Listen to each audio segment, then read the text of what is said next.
Anders is a very intelligent and creative fellow who I treated for well over 20 years.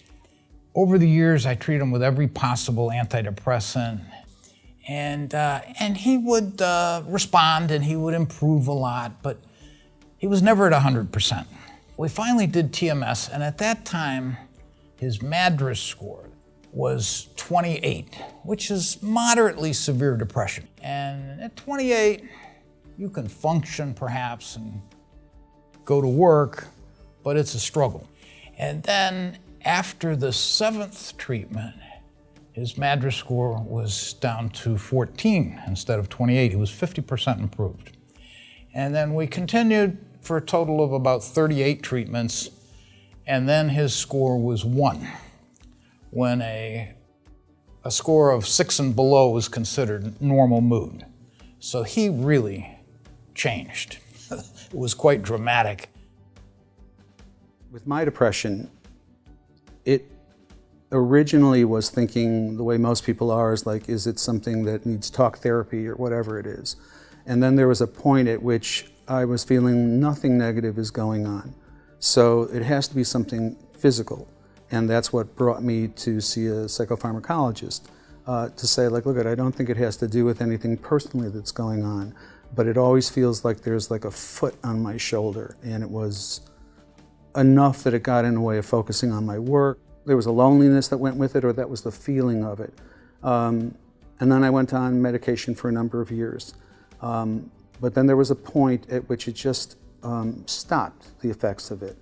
And that was when I was made aware of TMS. When I heard it, I would assume the way a lot of people might feel is there was a fear about it.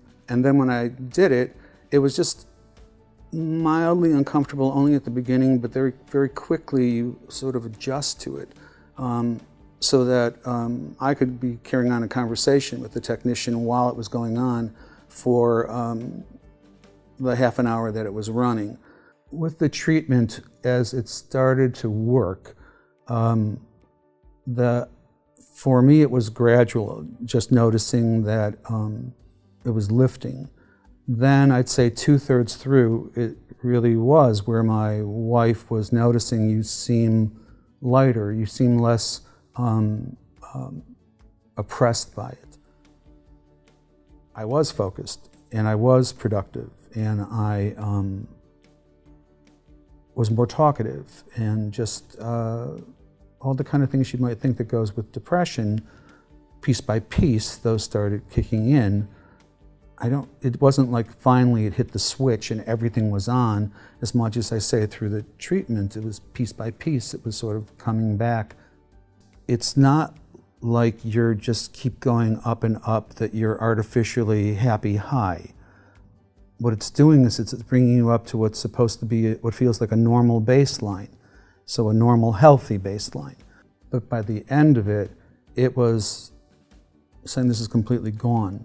I mean, for what I felt at the beginning, it felt like brain repair, that it felt like your brain was being repaired a little bit for whatever the glitch was, or whatever was wrong that really caused that. Really was a quantum leap. So by the time the 35 sessions were over, from what I'd started from, you could really tell that it worked. It genuinely worked.